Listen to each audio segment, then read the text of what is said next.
Welcome to Twice 5 Miles Radio, an imaginative storm podcast offering you fertile ground for conversations worth listening to and remembering. I'm your host, James Nave. This show was aired first on WPVM-FM out of Asheville, North Carolina. Today, my guest is Poetic Prezz. Prezz is a poet. He's a spoken word artist. He lives in New Jersey and he works in New York City in Midtown, and he's been in the poetry world a long time. He was on one of our Imaginative Storm early workshops about maybe 18 months ago. So it's my pleasure to welcome Prezz to the microphone.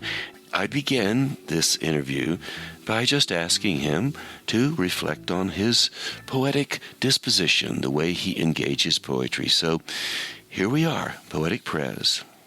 I'm from Queens, New York, originally. Growing up, I have always expressed myself through the written word. English was always a subject I leaned on for expression. Over the years, I went from, writing paragraphs for assignments to writing creative stories to really thoughtful birthday cards and things like that to then journaling. And that led to writing poetry that I thought was worth sharing. I've been writing poetry for the last 12 years now, seriously. I've really recently started performing more, in live and sharing that art for the last year and a half now.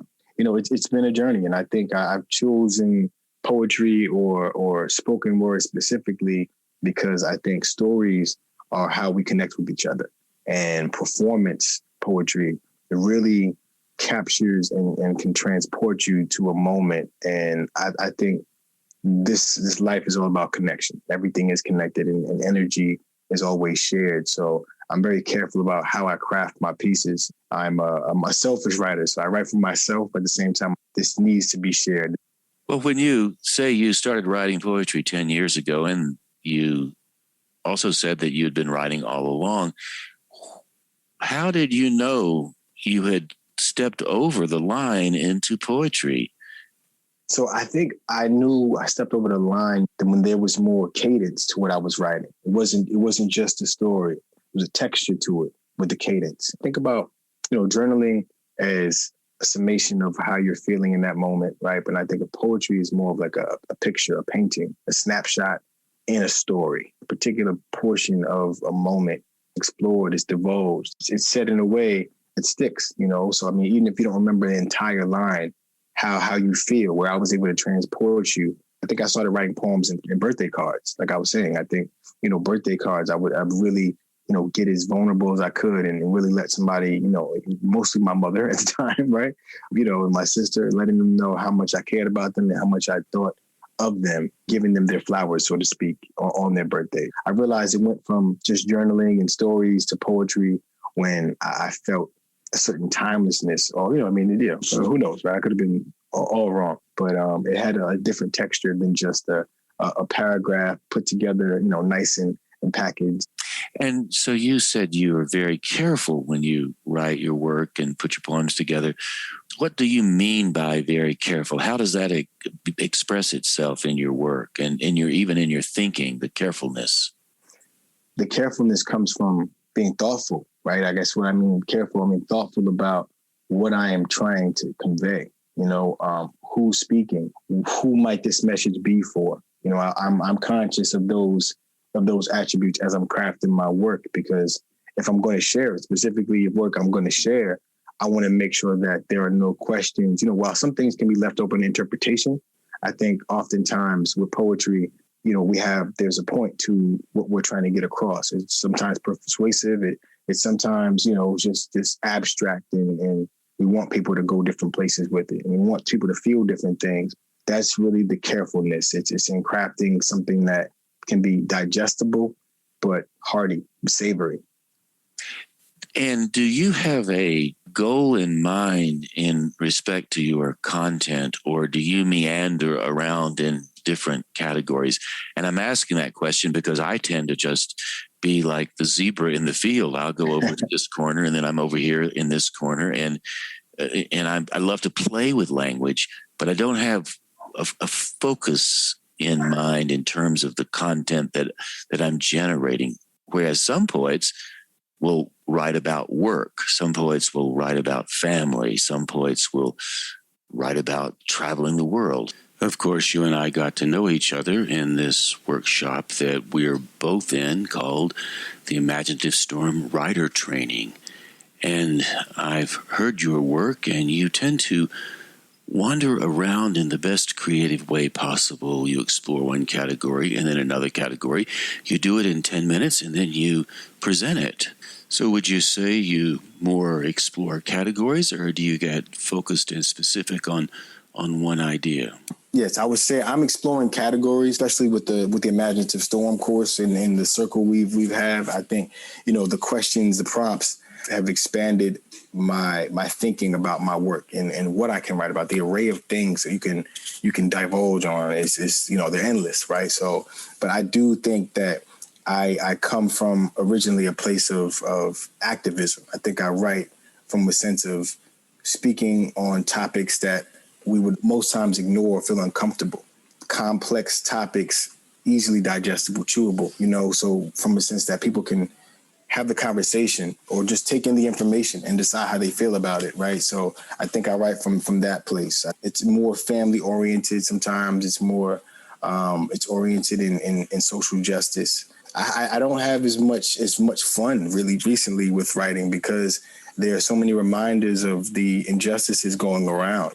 I feel obligated to speak on it because there's so many people speaking on it, but are their messages getting through to the people who it matters to? Are people feeling spoken for? I guess it's a process, right? I think I write from different places depending on how I'm feeling. And the idea of speaking for a group of people who to be spoken for, maybe because they don't write. I mean, there's so many people don't write.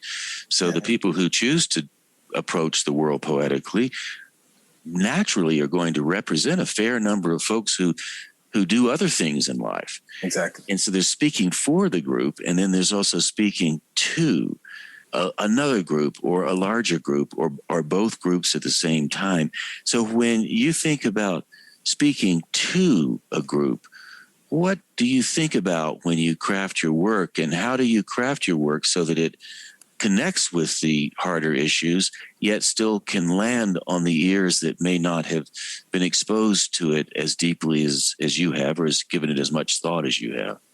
I don't know. I mean, I don't know if I do it successfully, right? I think that all depends on who's listening and how closely they're listening, which is why I try to choose my words carefully, right? I try to think about examples that most people can relate to or identify with, feelings of loneliness, helplessness, of empowerment, feelings of great pride, right? I think these are themes that we all feel as people. So I try to connect those universal emotions to stories that may otherwise not be explicitly seen. And I know you've told me, and I've learned that you have spent a good deal of your time as a page poet. And for those of you listening, a page poet, what that really means is the poet writes most of the work on the page and maybe reads it aloud at home to make sure that it sounds okay. And then it publishes it. But now you're moving toward the performance side of poetry as well. What's drawing you to performance poetry? Do you have a background in performance, or are you just interested in letting your voice be heard? And after you explain that a little bit, maybe you could read a piece for us. My senior year in high school, I had the confidence enough to be like, all right, I like acting. I love movies. I think it's awesome to really get into another character's head. I consider myself an empath. Poetry is how I release that. And I think actors, lesbians, are people who can really chameleon their way into a conscious and show you where they were or show you where that character is and what they feel. I think for me, I didn't think acting was going to pay the bills. Being in New York or LA, everybody wants to be an actor, right? Everybody's a waitress and trying to be an actor, So, poetry is a way to perform my own work. I can write a play, I can write a screenplay, I can write an episode of something or a story. So, why not perform small snippets of my own work and how I think that should sound, how I think it should feel. That is what spurred me to trying my hand at performance poetry. I think I have a decent voice, and having some leadership opportunities throughout my life, I see how my people react to my voice. So I figured pairing the two might be a good idea. So the slam I'm going to do, this is the piece I'll be performing. For those listening that don't know what slam is, it is performance poetry and a competition style. So a group of poets have a certain time limit that they have to get a poem done. It doesn't matter the topic, but they have to get it done in a certain amount of time. It's ranked by the 10th decimal point too. So it could be a 9.9. It could be a 8.3, right? So this is the dynamic, and they're judges, and there's a whole thing. So I'm going to be doing a slam where I'm only getting one poem. It's going to be 5 of us, and we all get one poem. So it's kind of like a knockout round. So this is the poem that I'll be performing. It's called Hashtag. I know my name isn't too long for a hashtag or a toe tag or a name tag. You know, watch your back. Hashtag Rayshard Brooks. Stay woke. Hashtag Breonna Taylor. Don't be childish. Hashtag Tamir Rice. You better run, boy. Hashtag Ahmaud Arbery. Keep your voice down. Hashtag George Floyd. Hang in there. Hashtag Sandra Bland. I mean, damn. To name a few, you would think that for the effort it takes to be black and breathing, that we would pass out before leaving the house from exhaustion of thought, assessing the day's activities and how they could lead to unfortunate ends like bird watching or lemonade stand and shit. Grocery shopping could end in your tax dollars being used to settle wrongful death suits. Mothers unnaturally burying the children they raised and sacrificed their bodies for to bring into this world, having them being reduced to casket sharp grandmothers shouting, "Be safe, baby," and meaning it not as a request, but saying it as she were casting a spell, petitioning the spirits of our ancestors to intervene because every black body that makes her the matriarch is at risk. Her lineage can be snuffed out in the same breath it takes to blow out her birthday candles. Fathers, defying the odds to pass down lessons of survival. Make eye contact. Show your hands.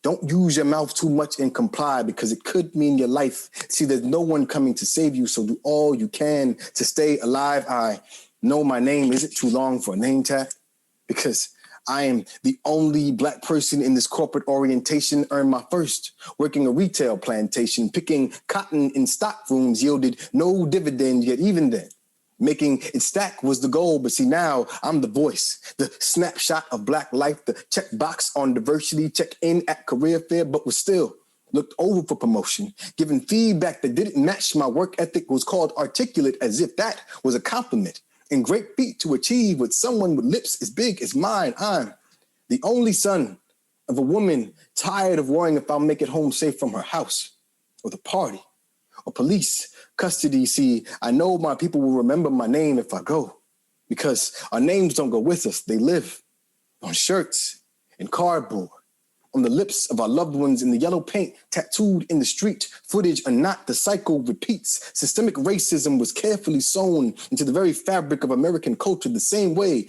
my ancestors sewed our family history into quilts. In a country where glass windows can protect things more efficiently than our words can protect our black bodies, the language of the day is a 400-year-old scream as a brick breaks through the safety glass of white privilege. If history is bound to repeat itself, then what do we have to look forward to? A hashtag? So in that piece is loaded with imagery. It's loaded with messages, characters, settings.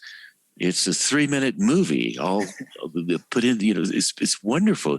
So when you were composing that piece, how did you go about putting all of those elements together? What kind of process did you use? Because I ask these questions often to poets because people who are listening to the show out there, maybe they want to do something similar to that. And of course, when you hear a completed piece like the one you just offered us, it is complicated. There's a lot of stuff going on there, a lot of emotional stuff. On it goes.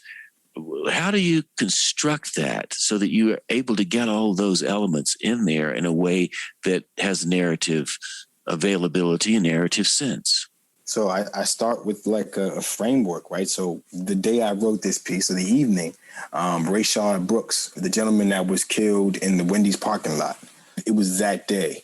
And this was like right after George Floyd, right after Breonna Taylor, right after Ahmaud Arbery. So the 2020, the year of last year, around this time, very time right now, we were just in the throes of protests and more Black death, more killing, and more police violence.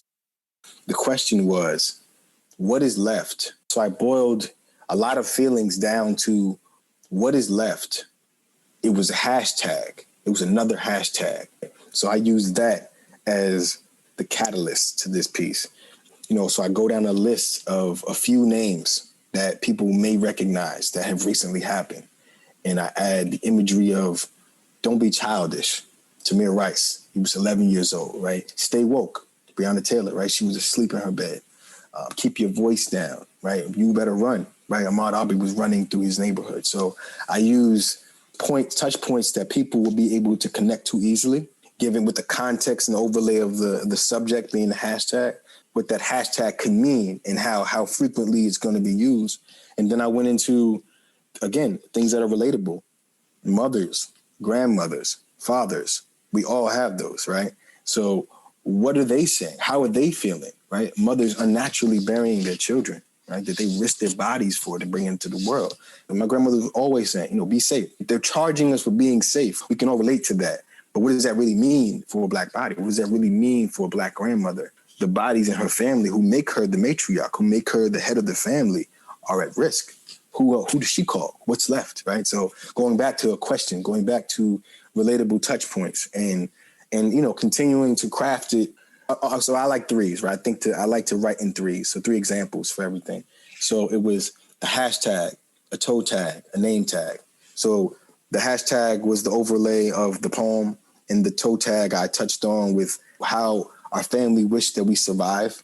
And then the name tag I went into, what that feels like. I mean, because, I don't know if you've ever worked in retail or service industry, but that's tough work, right? People are doing grueling hours and feeling like they're slaving, and I mean, I've heard people of all different nationalities say, we're slaving away today. We got 8 hours, on the floor, on our feet, picking cotton. I just thought that was clever because I worked in Express, so I was always picking up and folding cotton sweaters in the stock room, right? I thought about what that means as far as the stock market and how that yielded no dividends, the contrast to now being in corporate America and noticing there's very few people that look like me and what that feels like and how I navigate that and bring it home to what we're going through. The riots. So the line about how glass windows can protect things more efficiently than our words can protect our Black bodies was about the riots. We are more concerned with people damaging, and not that there's right, but they're damaging things that can be replaced when these people can't.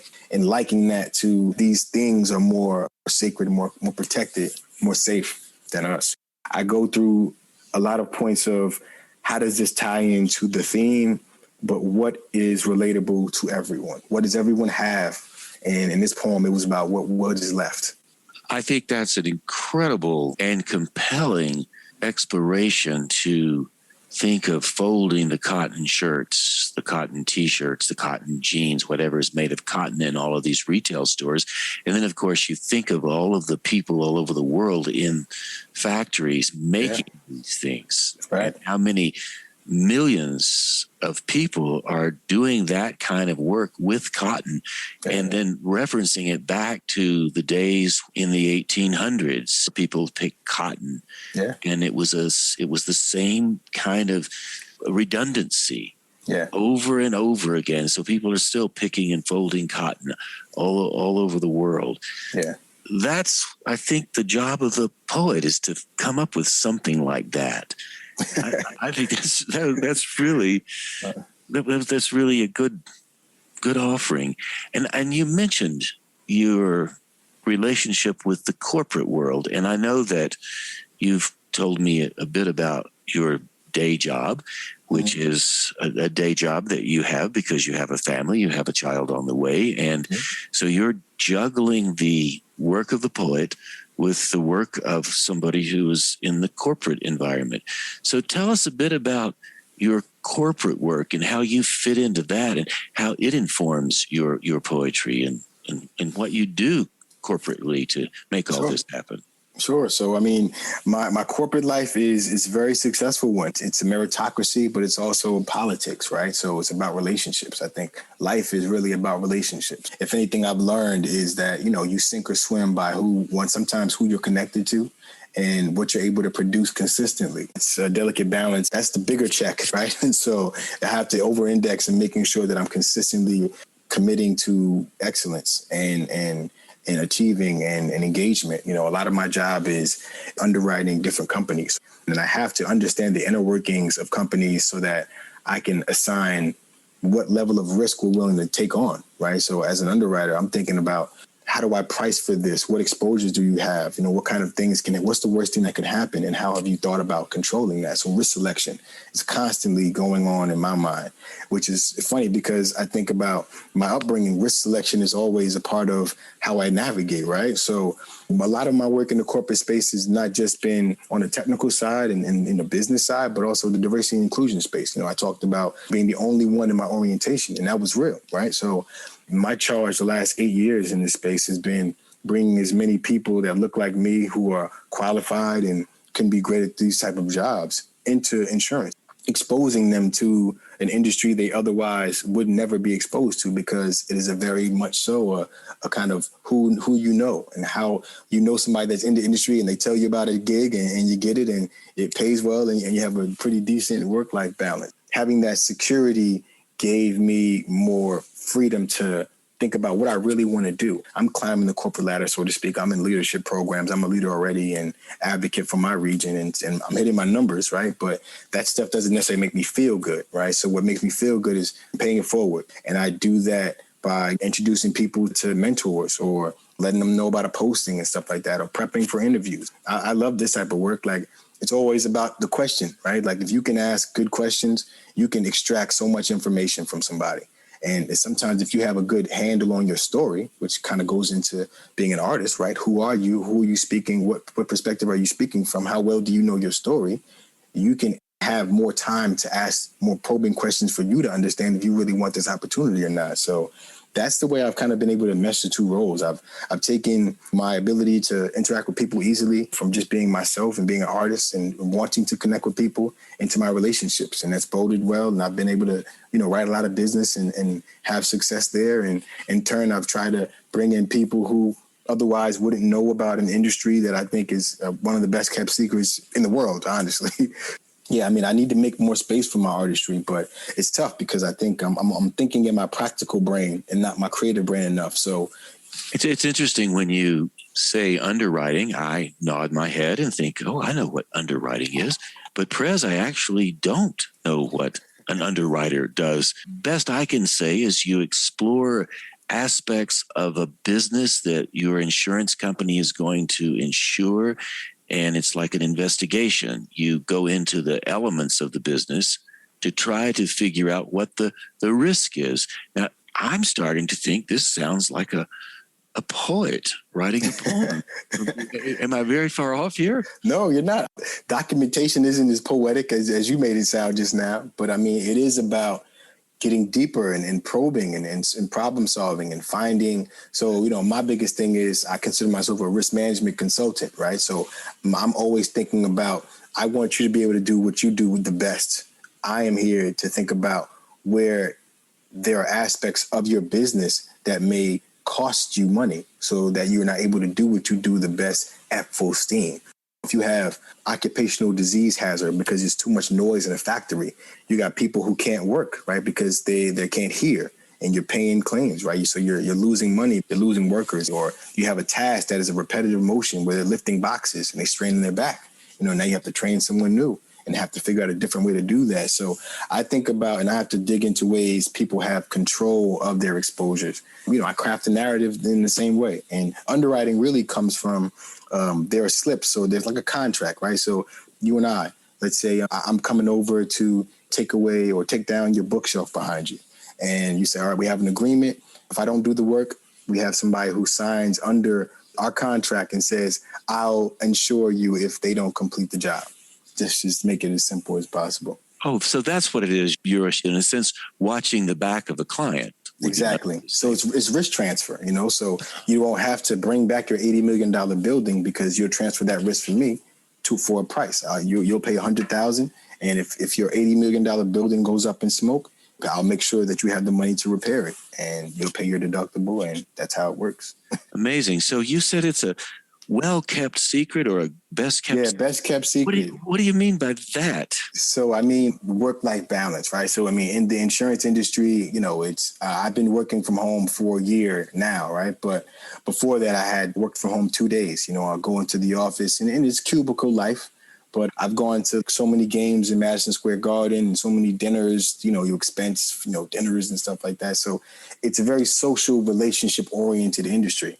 That's what's the best kept secret, right? So because if you have a group of people who are already friends and they're just on different sides of the table, you can do business with their friends and have a company pay for you to foster and nurture a relationship you already have. That's what life is all about. We're here to connect with each other.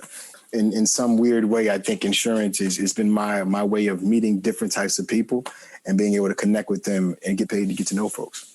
And do you do most of your business in New Jersey or in New York City or just both? Yeah, both New York and New Jersey. And where do you live in New Jersey?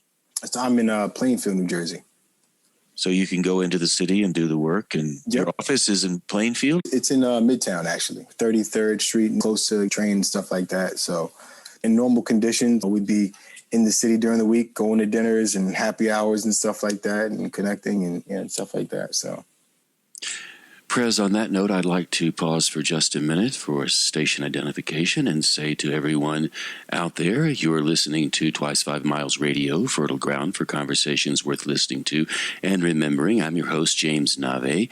We're always broadcasting first on WPVMLP Asheville 103.7, streaming online, WPVMFM.org, the voice of Asheville, heard all over the world and on other community radio stations like KCEI, FM, Cultural Energy Radio out of Taos, New Mexico. I'd like to thank Walter Parks for our theme song. WalterParks.com if you're interested in more of Walter's music. Thank you, Devine Dial, for managing WPVM FM.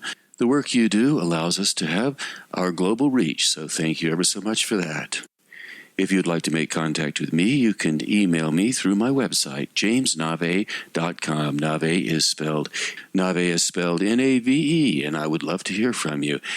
And before I get back to my conversation with Poetic Prezz, otherwise known as Prezz, I just wanted to let you know I have a little book titled How to Read for an Audience. So if you are interested in learning more about how you can read for an audience, especially now that shows are beginning to happen again, live shows, so you may have an opportunity to get in front of a mic with an audience. Who knows? The book is titled How to Read for an Audience, and you can find that information at twice5miles.com. Perhaps we'll see you on that stage. So now, Prezz, let's get back to talking about balancing our work life with our artistic life. A lot of people think it's not possible to balance work life with artistic life. They think, if I'm going to be a poet or whatever kind of artist they choose to be, I have to give it all up. I have to give up my family. I have to go out and on the road like Jack Kerouac, 40 years ago, bang around in the back of a pickup truck, which is an okay thing. The hobo life for some people works really well. How have you managed to work both of those at the same time? Because I see you as a very successful artist, as well as now you've revealed your success in business. It's all about what you want from your art. I don't necessarily want to blow up or go viral. I want to go wide. I want to go deep. I want to have a really tight group of people who enjoy my work. It's really about your why, making time for what you want to make time for. I kick myself sometimes too, because I know I'm competing with other artists who are 100% in all the time. They don't have a job right now, or they haven't had a job, and they're full-time artists. They're going to work 10 times harder than I am. I sometimes feel a little bit of imposter syndrome because I'm like, I don't have the same hours to dedicate as some artists do, but whatever you can do, it's spiritual to commune with your thoughts and to put things together. And if it's something you enjoy, I think you should make time for it, for your mental health, for your spirit. There's no formula for it, but you make it happen. I have a good friend. His name is Paul Devlin, and I bring him up because Paul made the movie called Slam Nation, which it endures to this day with a lot of the original slam poets in the movie. And Paul is an editor for CBS Sports. So Paul works for CBS and also for other networks as well. And he's a filmmaker. In addition to Slam Nation, he's made many other movies, all well recognized, and his movies have gotten a lot of traction. And this was maybe 3 years ago. I was talking to Paul, and we were talking about the same thing you and I are talking about. And I was saying, well, I like the idea of being, living the artist's life. And I said, but I think I may have sold myself a little short. I never really put myself into the work environment, and I didn't do it because I resisted it a bit. But I'm beginning to think now, and I was telling Paul this, that I maybe have lost something because I didn't expose myself on the broader scale. And Paul said, yeah, I kind of have the same idea. He said, I've come up a new slogan. And I said, well, what is that, Paul? And he said, keep the day job. For sure, man. Being a starting artist is not fun. I can imagine. So, and I think it relieves some stress, having some security, knowing that this could work out, this could not, but I'm going to try anyway. I think that gives me some, I have to want to do it. I don't have to do it. I have to want to do it. And if people receive it and appreciate it, then that's affirming, and I continue. And if I don't share it, it's okay too. But it's really about some discipline. That's the main thing. There's another poet who's been on this show. Her name is S. Erin Baptiste, and she goes by S. And she's plowing the field as a poet. She's actually working as a poet, and she also works in the tech industry as well. And so she will tell you, I'm a working poet. And what she means is I also have worked all my life, this job and that job. And I get up at 4:00 in the morning, or I put my poetry in and I put it in with my full life. So her response, I'm a working poet, means I work and I do all kinds of things to make my life happen. And that includes poetry. Oh, for sure. I want to do that more. I want to continue to create a space incubator for my creativity to come out more as I continue to get different roles and move up in the companies I've been in. You become a little bit more stringent. You become a little bit more conservative in how you're being represented, how you're representing yourself, the ideas you have and what you say, because you're representing a bigger brand, So I do think there is some balance in how much you can say or how much you're comfortable with saying. Even in the diversity and inclusion space in corporate America, I think being your authentic self is the only way to be. Speaking up, and everybody has a lot to say. Everybody has Twitter now. Everybody can have a platform. Crafting some work that you feel proud about and that you've taken some time to think about, I think it's important. So you make the time, put the work in, one poem at a time, one piece at a time. Right. And so you're helping yourself to climb that executive ladder in the world of poetry, as well as climb the executive ladder in the world of work, it sounds like. Yes. To one day be worthy of my name. On that note, do you have some more poetry you could offer us as we move into the last part of this interview? Sure. So this piece is called The Day That Time Stood Still. And if I make it through the first round with that poem I just did, this will be my second poem. It was a beautiful, brisk December day. The sunshine seemed to somersault through the shades, making everything feel brighter. Our last moments together felt like time walked in and stood still just to take in the room and get a final glimpse of her glow. In seconds, a stomach ache in her made her body tremble like an earthquake. 4.5 on the Richter scale. Her womb became more crime scene than ancient tomb, not a final resting place. This body will have to be removed immediately, and she walks around the mall looking for a bathroom like a lost child in a department store, in tears, praying she didn't lose the baby, knowing that they could never look for her. She gets home, exhausted, like she'd been swimming against the current, but see, the past needs no life jacket. And it's clear, we weren't floating upstream anymore. Our baby died drowning. And I, the helpless lifeguard, stood watching, Couldn't be more sure when I heard the final plop on the only pool we have in this house. We couldn't flush the toilet for a while. Folding our fears into fractured fragments, forgotten, you'll forever be in our hearts. We flush the fright of this might happen again down with you. 3 million cases a year, they say. Maybe you were too good for this world.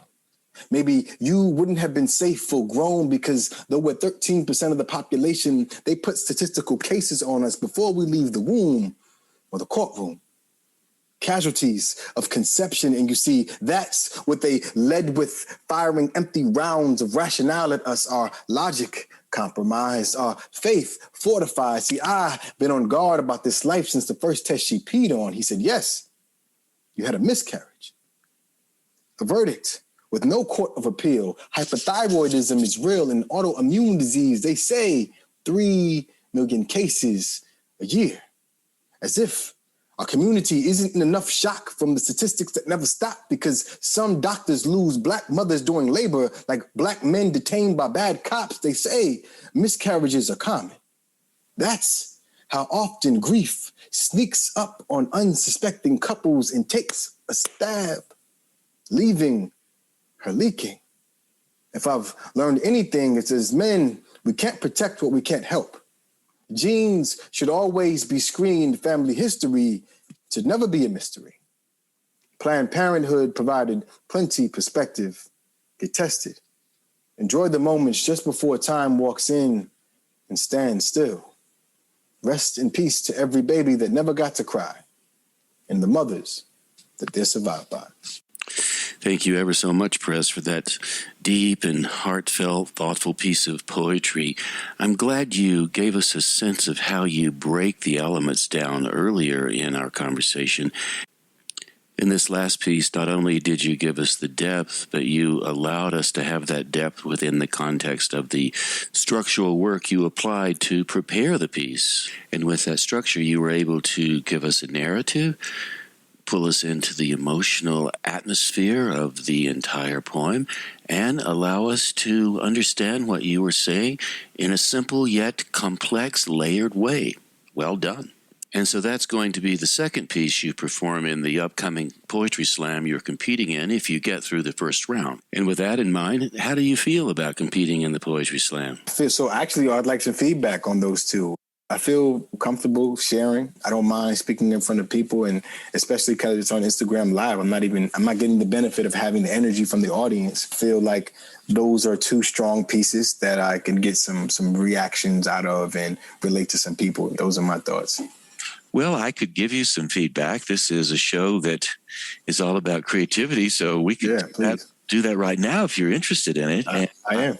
I like to work with people in this arena because I feel like what we are attempting to do, and I say we, the royal we, that includes anybody who decides they're going to express themselves with some kind of art and then present it in some way to one person or a million. Who knows how many people will be watching this slam. But what I would say for you in both of those pieces, I would say that first piece that you did was packed with cultural references, cultural information. It was an activist piece.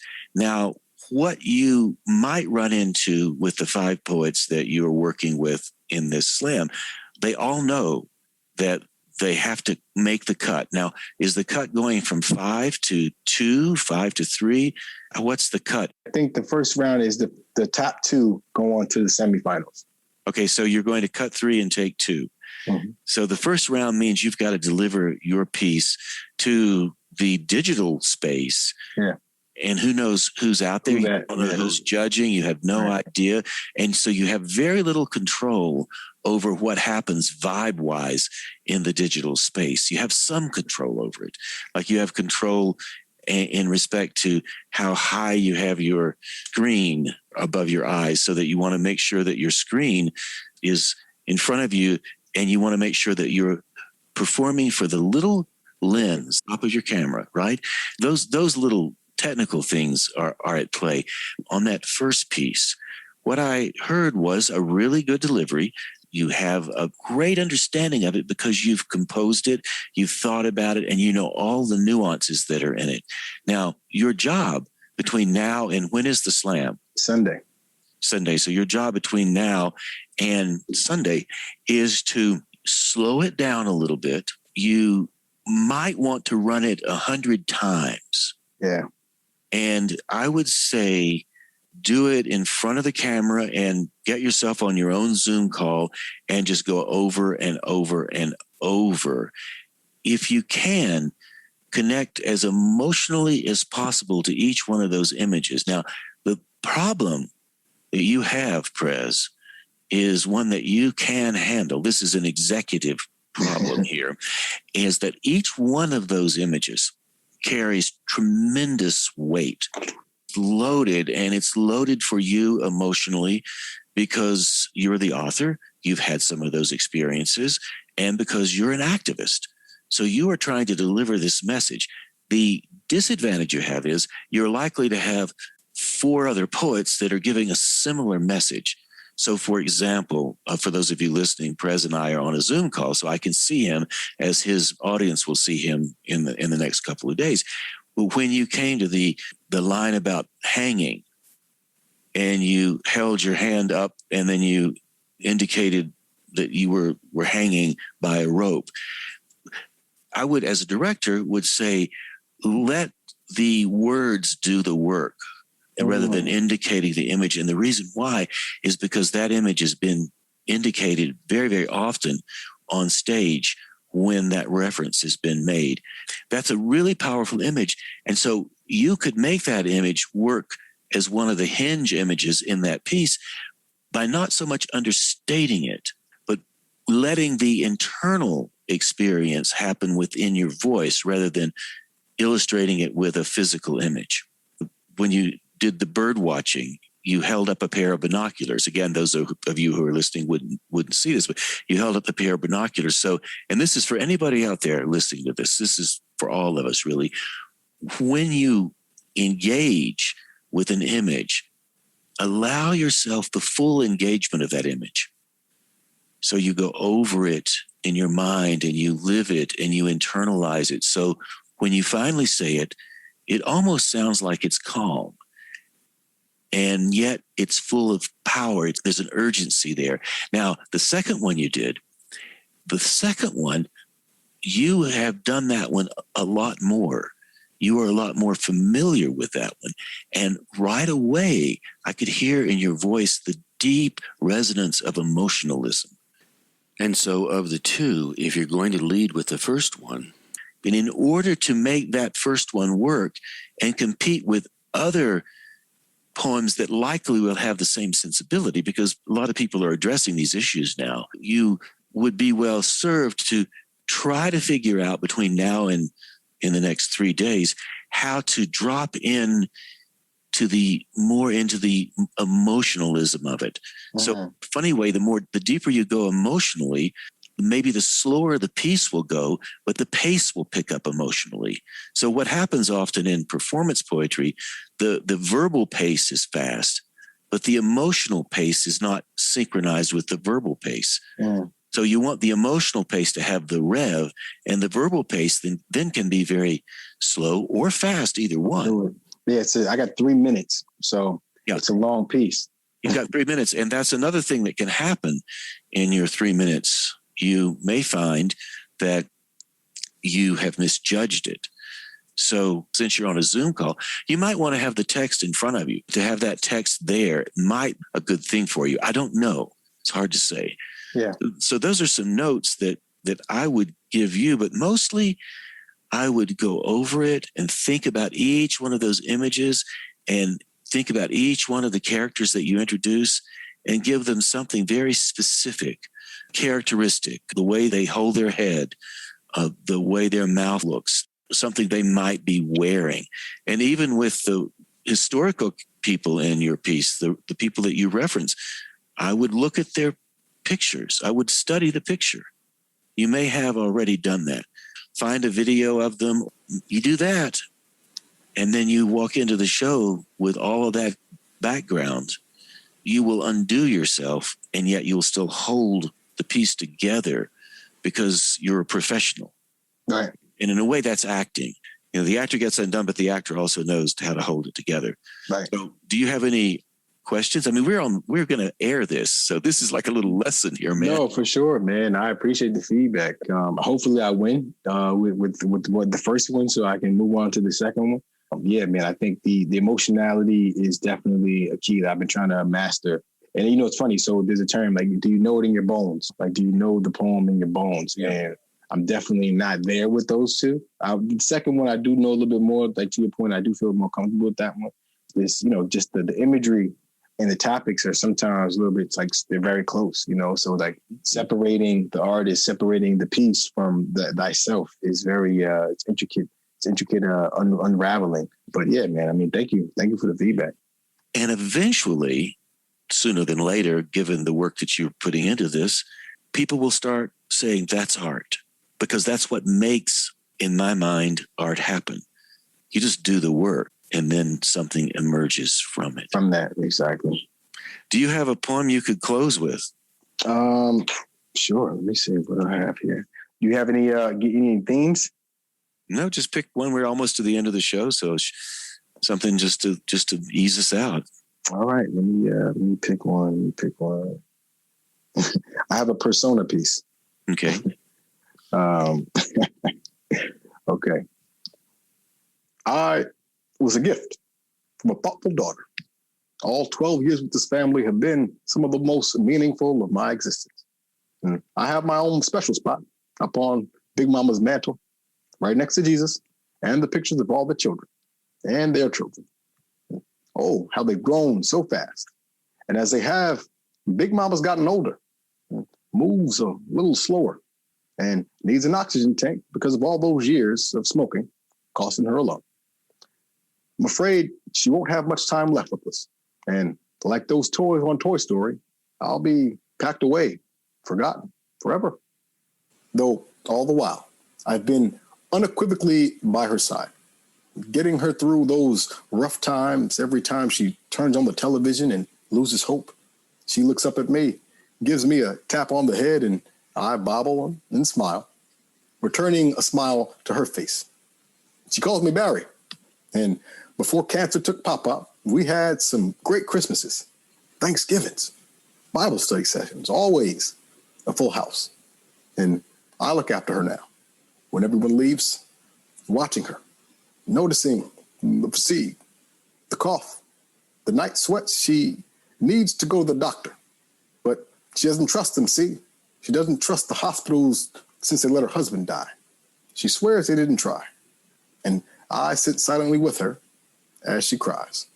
And we flip through the photo album of their wedding day, tears diving off her eyelids, creating pools of smudged ink against the pages. She laughs, tickled by the memories of the days when she was just a girl. She talks to me more these days because her family stays away to protect her from the virus. You see, she's vulnerable, and the joy and fullness of our home has truly been missed. So I smile and bobble, giving her the company she so desperately needs for as long as I can. For as long as she can hold on, we sing, Amazing Grace, until she's called home. And what do you know? I'm giving a new mantle with a picture of Big Mama right next to me, right by my side. And that's that piece. So yeah, that piece came from doing a persona piece and just picking an inanimate object and giving it a character. So I thought about what someone in COVID would feel like being alone in their house, being a Democrat myself, and thinking about, you know, what Democratic leaders have meant to certain parties and certain people, and having that grandmother who had like a calendar of Barack Obama on her wall. I just thought a bobblehead is something I could kind of perform with and use as a reference point to bobble and mention in the piece, and what they would see, right? Or how they would feel in that home, you know, now that it's been kind of left, and hopefully that came through. It came through very well. I don't know if I were wanted to encourage you to take a risk, that would also be a well done slam piece. People would be surprised to see that. I don't want to give you the advice. Yeah, no. I mean, because I don't know, they told me to do that. No, no, it's all good, man. I mean, it's cathartic, right? It's a performance. It's for others, you know. So that was a piece where I was kind of being a little silly, right? Doing an impersonation, you know, doing a persona piece about a bobblehead, right? Like I see them sometimes in people's cars and stuff like that. So you know what. Very nice. Very nice. Well, Prezz, thank you ever so much for taking the time out of your busy life to spend this time with us. I really, really do appreciate it. I appreciate you having me. And maybe we'll do it again sometime soon. Definitely, Nave. And there you go, my friends, my conversation with Poetic Prezz. Thank you ever so much for tuning in. I hope you enjoyed the conversation as much as I enjoyed participating in it. And on that note, I'll say that you've been listening to Twice 5 Miles Radio, an imaginative storm podcast offering you fertile ground for conversations worth listening to and remembering. I'm your host, James Nave. This show was aired first on WPVM FM out of Asheville, North Carolina. Thank you, Walter Parks, for our theme song, walterparks.com. And if you'd like to join us any Saturday morning for our Imaginative Storm Writing Prompt of the Week gathering, it's a workshop, it's a salon, it's a conversation. We would love to have you. It's always free. It starts at noon Eastern time and goes for an hour, and afterwards we have a conversation for those who want to stay around and chat a bit. So it's good fun. You can find the Zoom link at imaginativestorm.com, and if you would like to reach out to me with any questions, Nave at imaginativestorm.com. Nave is spelled Nave. So once again, thanks for tuning in. I really do appreciate it, and I'll catch you on that turnaround somewhere down the line.